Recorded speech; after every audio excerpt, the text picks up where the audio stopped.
नमस्कार, आप देख रहे हैं सी न्यूज़ भारत और मैं हूं ऋषभ सक्सेना। वक्त हो चला है यूपी बुलेटिन का। इस यूपी बुलेटिन में हम बात करेंगे बलिया में बड़े शहरों के बाद अब बलिया में भी खुला गया छोटू महाराज सिनेमा हॉल।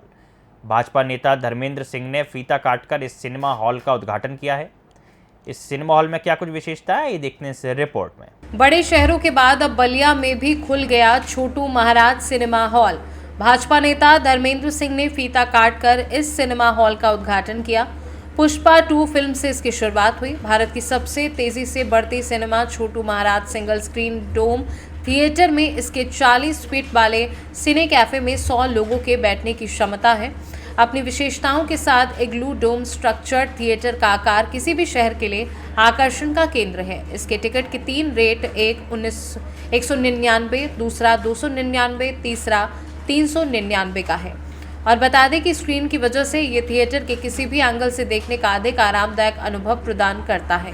इसकी संरचना मजबूत और ठोस सामग्री से की गई है, जो दर्शकों की सुरक्षा के लिए इसे और अधिक विश्वसनीय बनाती है। अभी आप कहाँ पे मौजूद हैं और किस तरह के यहाँ पे कार्यक्रम का आयोजन किया गया था, क्या है यहाँ पे? यहाँ पे छोटू जी महाराज की फ्रेंचाइजी लेकर सुशांत जी ने यहाँ पे एक हम लोग की जो मॉल का एक छोटा कॉन्सेप्ट है अपने बलिया में हनुमानगंज में इन्होंने प्रारंभ किया है।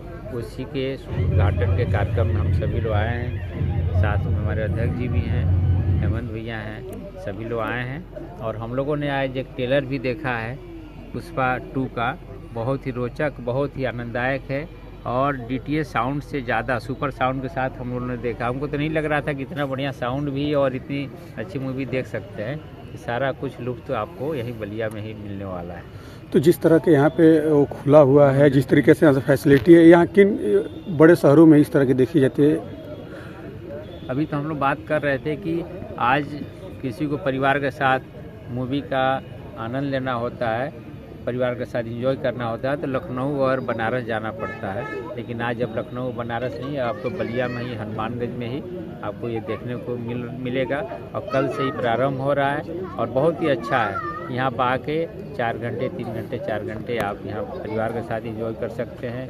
अच्छी मूवी लगेगी, उसको देख सकते हैं, जिसके लिए आपको बनारस और लखनऊ जाने की आवश्यकता नहीं। देखा जाता है कि बदलते वक्त के साथ बलिया में भी दर्जनों सिनेमा हॉल थे, लेकिन बदलते वक्त के साथ सभी हॉल लगभग बंद हो चुके हैं। लगभग एक है, वो भी बंद होने के कगार पे है। लेकिन दूसरा इस तरह से खुलने से किस तरह से आप लोगों का प्रयास रहेगा ताकि बलिया भी एक लखनऊ और बनारस, दिल्ली की तर्ज पे विकसित हो? देखिए, ये तो आपने देखा ही है कि अब यहाँ तो राजनीतिक बात नहीं है, क्योंकि यहाँ तो इन्होंने खोला। लेकिन इसमें 2014 से जब से मोदी जी आए हैं तो देश में इतने बड़े परिवर्तन हुए हैं, चाहे व्यवसायिक कहें या हर शहरों के कायाकल्प हो रहे हैं। व्यवसाय में भी बहुत सारे चीज़ें थी जो देश और के आगे विदेश जाना पड़ता था, वो सारी चीज़ें भारत में मिलने लगी हैं। इसी तरह से 2017 के सरकार बनने के बाद यूपी में आज सब कुछ उपलब्ध है। आज व्यापारी यहाँ से छोड़कर जाके दूसरे प्रदेशों में काम करता था। क्यों? क्योंकि यहाँ गुंडा माफिया थे, जो कमाई का पैसा था उसके घर नहीं जाता था, उसको रास्ते में लूट लिया करते थे। वो आज निर्भीक होकर आज जाके छोटे शहरों में ही बड़ा इन्वेस्टमेंट कर रहा है, जिसमें के रूप में एक व्यवसायी हमारे सुशांत जी ने इस बलिया में किया है। किसी तरह का भय नहीं है, निर्भीक होकर। और विकास के तौर पर हमारे मोदी और योगी सरकार, चाहे सड़क के मामले में हो, सुरक्षा के मामले में हो, लोगों में एक उत्साह भरने का काम किया है। इसी के तहत आज अब बलिया और लखनऊ की दूरी भी कम हो चुकी है, बनारस की भी दूरी कम हो चुकी है। और आज बलिया में छोटू जी महाराज का यह शुभारंभ हम लोग के यहाँ पर हमारे अध्यक्ष जी और हमारे हेमंत भैया सब लोग के साथ हुआ है। हम लोग को भी आकर यहाँ आप समय समय पर इसका आनंद लिया करेंगे। और सबसे आह्वान भी है कि आप सभी भी कम से कम एक बार आकर यहाँ का आनंद लें, सब परिवार लें। महाराष्ट्र में देवेंद्र फडणवीस मुख्यमंत्री बनने जा रहे हैं, कल शपथ ग्रहण होने जा रहा है उनका, क्या कहेंगे? ये तो देखिए, ये सरकार पहले से ही चल रही थी, आज फिर से नई सरकार शुरू होगी। लेकिन व्यवस्थाएं और सारी आपने देखा है कि विगत कुछ सालों में जहां भाजपा गठबंधन की सरकार चल रही थी, कितना अच्छा काम हुआ है। और उस काम पर मोहर लगाने की जनता इतना भरपूर काम किया है कि उसके बल पर दोबारा सरकार वहाँ बनी है। तो जैसे सरकार अच्छी चल रही थी उससे भी बढ़िया, और जो सुविधाएं जो कम रह गई थी उसको इस सत्र में पूरा करेंगे। और हमारे फडणवीस जी पर तो पहले से ही आपको पता है कि जब मुख्यमंत्री रहे तो कितने अच्छे अच्छे काम किए हैं। तो आज कोई उसमें नहीं है। पहले भाई गठबंधन में कोई ये था कि भाई हमारे फडणवीस जी मुख्यमंत्री रह के डिप्टी सीएम बने, आज डिप्टी सीएम वो भी डायरेक्ट सीएम बने, फिर आज डिप्टी सीएम बने। तो कोई इसमें कोई बहुत बड़ा नहीं है, सारे लोग मिलकर काम कर रहे हैं। दोनों डिप्टी सीएम हो या सीएम हो, सब लोग मिलकर वहाँ सरकार अच्छी सरकार चल रही है। आगे भी आप देखेंगे कि बहुत अच्छी चलेगी। वहाँ के गुंडा माफिया वहाँ भी ख़त्म हो गए हैं, महाराष्ट्र में भी। आज वहाँ भी आप जाके देखेंगे कितने विकास हो रहे हैं। मेरा नाम सुशांत है और मैं सातवार का मूल निवासी हूँ और यहाँ छोटू जी महाराज सिनेमा हनुमानगंज में खोला गया है नया, जिसका उद्घाटन माननीय धर्मेंद्र सिंह भैया जी हाथों हुआ है। क्या क्या यहाँ पे फैसिलिटी होगी, किस तरीके से यहाँ पे लोगों को सुविधा दी जा रही है? यहाँ पे सिनेमा और फूड कोर्ट की व्यवस्था की गई है और यहाँ पे जो भी आप बाहर शहरों में देखे होंगे नए मल्टीप्लेक्स की सुविधाएं, वो पूरी सुविधाएं यहाँ पे दी गई हैं। और हमारा प्रयास है कि यहाँ पे भी लोग बाहर आउटिंग के लिए परेशान हो रहे थे, जो पब्लिक जो है बलिया के बाहर आपको मूवी देखने के लिए गाजीपुर, बनारस दूर दूर जाना पड़ता था, तो आपको यहाँ जनपद के अंदर अच्छी सुविधा मिलेगी। और बाकी मैं बस ये जनता से अपील अपना करना चाहूँगा, सबसे ये निवेदन करना चाहूँगा कि उस डिग्निटी को मेंटेन किया जाए जो बाहर जाके लोग करते हैं। साफ़ सफाई और हाइजेनिक जो है इस प्रांगण को रखा जाए। क्या इसकी टाइमिंग क्या है इस मूवी में, और क्या क्या यहाँ पे अपने लोगों के लिए स्पेशल व्यवस्था की है? यहाँ पे अलग व्यवस्था तो जो हर जगह होती है, थोड़ा सा वातानुकूलित है ये आपका जो है। और बाकी ओपन एरिया है, जहाँ पे ओपन एरिया है, जहाँ पे आप जो है आप जो है वातावरण का जो है शुद्ध हवा का जो है ले सकते हैं। फूड कोर्ट है यहाँ पे, फास्ट फूड के लिए जो है आप ले सकते हैं। अभी कौन सी मूवी आपके यहाँ कल से? अभी पहली मूवी पुष्पा 2 जो है लगी। इसकी टाइमिंग क्या है?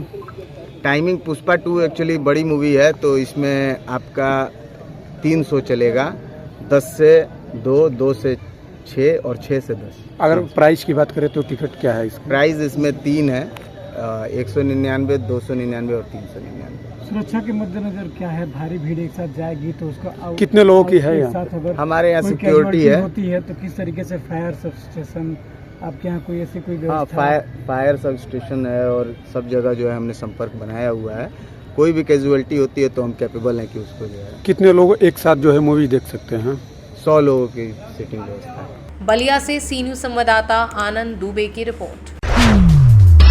रुक करते हैं अगली खबर का। झांसी में कस्बा के अवध बिहारी सरकार जू मंदिर में पंडित गोल्डी मिश्रा के सानिध्य में संगीत में श्री राम कथा आयोजित हुई। क्या कुछ इस कथा में आयोजित हुआ और कितनी भव्यता रही, आइए देखते हैं इस रिपोर्ट में। कस्बा के अवध बिहारी सरकार जू मंदिर में पंडित गोल्डी मिश्रा के सानिध्य में आयोजित संगीत में श्री राम कथा एवं श्री राम विवाह उत्सव कार्यक्रम की श्रृंखला में 5वें दिवस पर श्री राम कथा में व्यासपीठ से पंडित शिवम कृष्ण महाराज वृंदावन ने व्यासपीठ से कहा, मनुष्य को जीवन में मालामाल बनना है तो माल के साथ साथ माला भी जपे, क्योंकि संपत्ति से सुविधा अर्जित की जा सकती है लेकिन शांति नहीं खरीदी जा सकती। जीवन में विश्राम और आराम चाहिए तो राम नाम की माला तो जपनी ही पड़ेगी। साथ ही श्री राम कथा के 5वें दिन कथा व्यास ने राम जानकी के स्वयंवर का वर्णन करते हुए श्री राम द्वारा शिव जी के धनुष तोड़ने से लेकर परशुराम जी के क्रोधित होने का वृतांत का सुंदर वर्णन किया, जिसका वहां उपस्थित सभी श्रद्धालुओं ने श्रवण किया। वहीं श्री राम कथा में झांसी से पधारे रामगोपाल मिश्रा भल्ला गुरु एवं राकेश बुदौलिया दिल्ली का व्यासपीठ से पंडित शिवम कृष्ण महाराज ने माला पहनाकर एवं शॉल उड़ाकर सम्मान किया। तत्पश्चात परीक्षित मीना हरिश्चंद्र सिंह बैस ने रामचरितमानस की आरती उतारी। वहीं महेश राय झांसी द्वारा भक्तों को प्रसाद वितरण कराया गया। इस मौके पर भारी संख्या में महिला पुरुष श्रद्धालु उपस्थित रहे। ये जो छुटका वाला है ना, ये नहीं झुकने दे रहा है। इनको दूर करके ये जो सांवरा वाला है, इसको सारी सखियां मिल करके घेर लो। और जब सब मिल करके घेर लेंगे तो थोड़े से शर्माएंगे ना, और शर्माएंगे तो सिर नीचे झुकाएंगे, और जैसे ही सिर नीचे झुकाएंगे हमारी जानकी मैया माला धारण कराएंगे। एक संत बोले नहीं नहीं भैया ऐसे नहीं। सबने लक्ष्मण जी को पास में बुलाया और लक्ष्मण जी को कहा कि देखो तुम्हारी भाभी इतनी देर से परेशान हो रही है, ठीक है? लक्ष्मण जी बोले ठीक तो नहीं है। तो बोले कैसे भी करके रघुनाथ जी को झुकाओ। लक्ष्मण जी ने एक उपाय बताया, देखो मैं जाऊंगा और अपने भैया को प्रणाम करूंगा, और जैसे मैं प्रणाम करूंगा तो मुझे प्रणाम करता हुआ देखकर रघुनाथ जी मुझे उठाने के लिए झुकेंगे, और जैसे ही मुझे उठाने के लिए झुकेंगे माँ जानकी माला धारण करा दूंगी। और कहते हैं जैसे ही लक्ष्मण भैया गए, रघुनाथ जी को प्रणाम किया, रघुनाथ जी ने नीचे देखा, लक्ष्मण जी को उठाने के लिए झुकाया सिर, और जानकी मैया ने माला धारण करा दी। बोलिए सीतारामचंद्र भगवान की जय हो। कहते हैं भगवान के गले में माला धारण हुई, और कहते हैं माला डली ही थी कि तब तक जितने दुष्ट राजा वहां बैठे थे सब कहने लगे ऐसा कैसे हो सकता है कि हमारे बैठे हुए माला किसी और के। एक कहने लगा इनको बंदी बना लो, एक दुष्ट राजा कहने लगा जानकी जी को छुड़ा लो, इन दोनों राजकुमारों को बंदी बनाओ। और जब ऐसा करने लगे लक्ष्मण जी महाराज ने कहा प्रभु आपकी आज्ञा हो तो जरा इनसे निपटे। भगवान बोले कुछ नहीं करना, इनसे निपटने वाले हम बुला रहे हैं। कौन? बोले उसी समय पर कौन आए? बोले कहीं अवसर सोनी से झांसी से सी न्यूज संवाददाता अंकित साहू की रिपोर्ट। रुक करते हैं अगली खबर का। रायबरेली में छात्र व छात्राओं का जलसा तालीमी मुजाहिरा सांस्कृतिक कार्यक्रम हुआ, जिसमें छात्राओं ने हिंदी, अंग्रेजी, अरबी, उर्दू में अपनी तकरीरों के द्वारा समाज को एक बहुत अच्छा संदेश दिया गया। क्या कुछ हुआ उसमें, आइए देखते हैं इस रिपोर्ट में। मदरसा इस्लामिया इमदादिया कस्बा सलून रायबरेली छात्र व छात्राओं का जलसा तालीमी मुजाहिरा सांस्कृतिक कार्यक्रम हुआ, जिसमें छात्राओं ने हिंदी, अंग्रेजी, अरबी, उर्दू में अपनी तकरीरों के द्वारा समाज को एक बहुत अच्छा संदेश दिया। इस कार्यक्रम की सबसे बड़ी सुंदरता ये है कि इसमें सिर्फ महिलाओं को ही शामिल किया गया। उनको बच्चों के सही पालन पोषण तथा शिक्षित कराने के लिए उन्हें जागरूक किया गया। इस कार्यक्रम में मदरसे के प्रबंधक मौलाना रुशैद साहब नदवी ने मदरसे का शानदार परिचय कराया तथा मदरसे के मोहतमीम मौलाना अबरार साहब नदवी ने महिलाओं को सही पालन पोषण पर तवज्जो दिलाई। हीरा मसूद की दुआ पर इस कार्यक्रम का समापन हुआ। इस अवसर पर मौलाना सालेह साहब, मौलाना यूसुफ साहब, मौलाना उस्मान नदवी साहब, मौलाना जमील साहब, मास्टर वकार उमर, मौलाना जमशेद नदवी, मौलाना हम्माद नदवी व डॉक्टर तारिक आसिफ बेकरी वाले, आलम साइकिल कंपनी, वासिल भाई आदि मौजूद थे। रायबरेली से सी न्यूज संवाददाता आलम कादरी की रिपोर्ट। इस यूपी बुलेटिन में फिलहाल इतना ही। देश और दुनिया की तमाम खबरों के लिए आप देखते रहिए सी न्यूज भारत।